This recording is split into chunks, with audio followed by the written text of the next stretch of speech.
അങ്ങനെയാണ് അതിന്റെ മാർക്കിംഗ് ഷെഡ്യൂളെല്ലാം വരുന്നത്. പിന്നെ പഠിപ്പിക്കുന്ന സ്റ്റാഫുകളെല്ലാം അടിപൊളിയായിരിക്കും. പിന്നെ സബ്ജക്ട് വേണമെന്നനുസരിച്ച് നമുക്ക് ലാംഗ്വേജ് പ്രശ്നങ്ങളും വരും. തമിഴ്നാട്ടിലാണല്ലോ നമ്മൾ പഠിക്കാൻ പോകുന്നത്, അപ്പൊ അതിന്റെ ഒരു പ്രശ്നങ്ങൾ വരും. പിന്നെ സബ്ജക്ട് അനുസരിച്ചും പഠിപ്പിക്കാൻ അറിഞ്ഞുകൂടാത്ത ചില സ്റ്റാഫുകളെ ഒരു പെരുമാറ്റം അനുസരിച്ച് നമ്മളെങ്ങനെയാണോ അവരെ നിൽക്കണം അവര് ആ രീതിയിൽ നിൽക്കും. ആ ഒരു രീതിയിലുള്ള ഇതൊക്കെ ആയിരിക്കും. പിന്നെ സ്റ്റാഫുകളായിട്ട് വലിയ പ്രശ്നത്തിനൊന്നും പോകാതിരിക്കുന്നത് നല്ലത്. പ്രശ്നത്തിന് പോയി കഴിഞ്ഞാൽ അവരും പ്രശ്നമാക്കി വിടും, അരികളിലോട്ടൊക്കെ വഴി വിട്ടും. അതുകൊണ്ട് നമ്മൾ പോവുക, പഠിക്കുക, തിരിച്ചു വരിക. പിന്നെ ഇത്ര സ്ട്രിക്റ്റ് ആണെങ്കിലും നമ്മളെ കൾച്ചറൽ പ്രോഗ്രാംസ്, സ്പോർട്സ്, അങ്ങനത്തെ എല്ലാ കാര്യങ്ങളും അവിടെ തന്നെ ഉണ്ട്. അതായത് നമ്മള് സാധാരണ മീറ്റ് പോലെ നടത്തിയതിനു ശേഷം നമ്മൾ സ്റ്റേറ്റ് ലെവലും സ്റ്റേറ്റ് ലെവലിൽ നമ്മൾ സാധാരണ കോമ്പറ്റീഷൻ പോലെ നടക്കും. ട്രോഫിയും പ്രൈസും ക്യാഷ് അവാർഡൊക്കെ ഉണ്ട്. പിന്നെ അടുത്തെന്ന് പറഞ്ഞാൽ മെസ്സും ക്യാൻറ്റീനൊക്കെ നമ്മളെ കോളേജ് അനുസരിച്ചാണ് മാറുന്നത്. ഗവൺമെന്റ് കോളേജിൽ വേറെ, പ്രൈവറ്റ് കോളേജിൽ വേറെ ആയിരിക്കും. അത് കോളേജിൽ പോയി കണ്ട് മനസ്സിലാക്കിയാൽ മാത്രമേ അത് മനസ്സിലാക്കാൻ പറ്റത്തുള്ളൂ. ഫുഡെല്ലാം തമിഴ്നാട് ഫുഡായിരിക്കും. ചില ഭാഗ്യമുണ്ട്, കേരളത്തിന് അടുത്തുള്ള കോളേജ്, പ്രൈവറ്റ് കോളേജസ് ഒക്കെ ആണെങ്കിൽ നമ്മളെ കേരള ഫുഡ് കിട്ടാൻ ചാൻസ് കൂടുതലാണ്.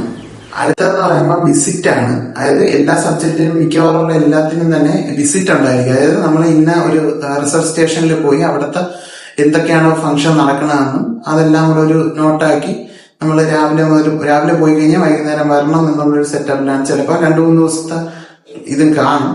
അത് ഓരോ സെമസ്റ്റർ മാറുന്ന അനുസരിച്ചാണ് നമുക്ക് അതൊക്കെ പറയാൻ പറ്റത്തുള്ളൂ. ഇപ്പൊ കൂടുതൽ ഹാൻഡ്സ് ഓൺ ട്രെയിനിങ് എന്ന് പറയുന്ന കുറച്ച് പ്രോഗ്രാം ഒക്കെ കൊണ്ടുവന്നിട്ടുണ്ട്. അതായത് നമ്മൾ പഠിക്കുന്നതിന്റെ കൂടെ തന്നെ വേറൊരു ചെറിയൊരു എന്റർപ്രണർഷിപ്പ് എന്നുള്ള സെറ്റപ്പ് കൂടെയാണ്. അതായത് മഷ്റൂം കൾച്ചറിങ്, പിന്നെ ട്രൈക്കോഡെർമ പ്രൊഡക്ഷൻ, അങ്ങനത്തെ കുറച്ച് കാര്യങ്ങളുണ്ട്. അതായത് ലാൻഡ്സ്കേപ്പിംഗ്, അങ്ങനത്തെ കുറച്ച് സബ്ജക്ട്സ് ഉണ്ട്.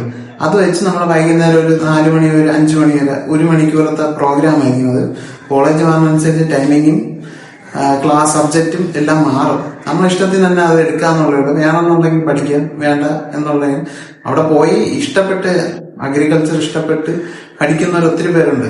അപ്പൊ അവർക്ക് നല്ല രീതിയിൽ യൂസ്ഫുൾ ആയിരിക്കും. ഇപ്പൊ പഠിച്ചില്ലെന്നൊന്നും സംഭവിക്കാനൊന്നുമില്ല, നമുക്ക് പുതിയൊരു സ്കില്ല് ഡെവലപ്പ് ആവും അതുവഴി, മനസ്സിലായി. പിന്നെ ഇടയ്ക്കിടയ്ക്ക് കോളേജിൽ വർക്ക്ഷോപ്പ് ഒക്കെ നടക്കാറുണ്ട്. പിന്നെ എക്സിബിഷനൊക്കെ റാവേ ടൈമിലൊക്കെ ആയിരിക്കും കൂടുതൽ നടക്കുന്നത്. പിന്നെ ഫാർമേഴ്സിനെ കാണാനും അവരുമായിട്ട് സംസാരിക്കാനും അങ്ങനത്തെ കുറച്ച് പ്രോഗ്രാംസ് ഒക്കെ ഇടയ്ക്കിടയ്ക്ക് കോളേജസ് കണ്ടക്ട് ചെയ്യും.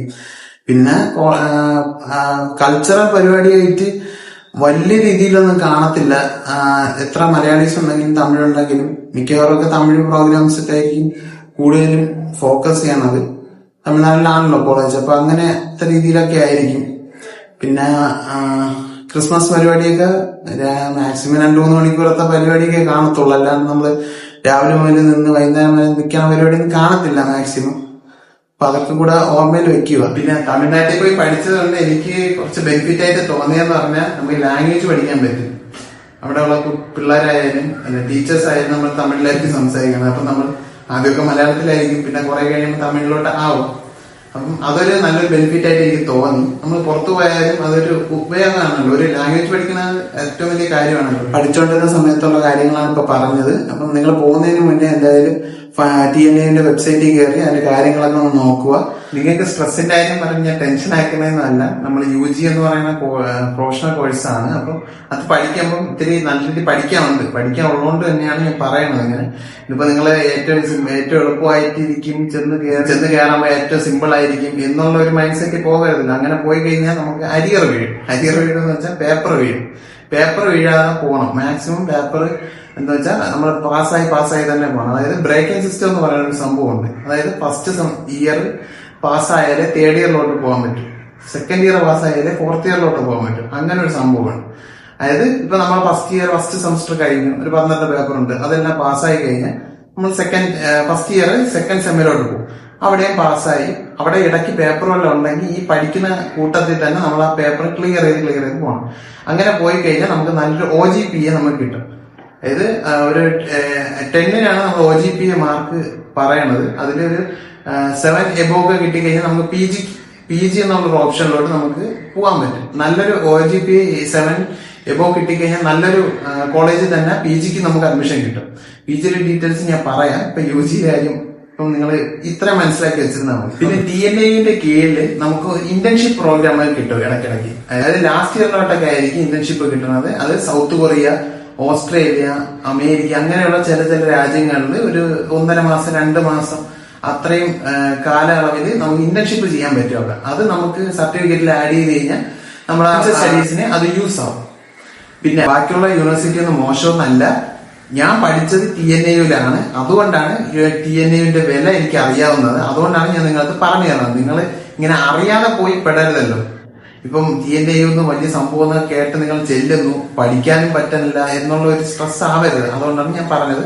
പഠിക്കാൻ ഒത്തിരി ഉണ്ട്. പഠിക്കാനായിട്ട് മാത്രമുള്ളവർ മാത്രം TNAയിലായിട്ട് പോവുക.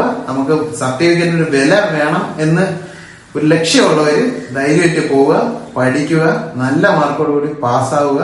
അപ്പോൾ പുതിയൊരു വീഡിയോ ഉടനെ തന്നെ കാണാം. ടാറ്റാ.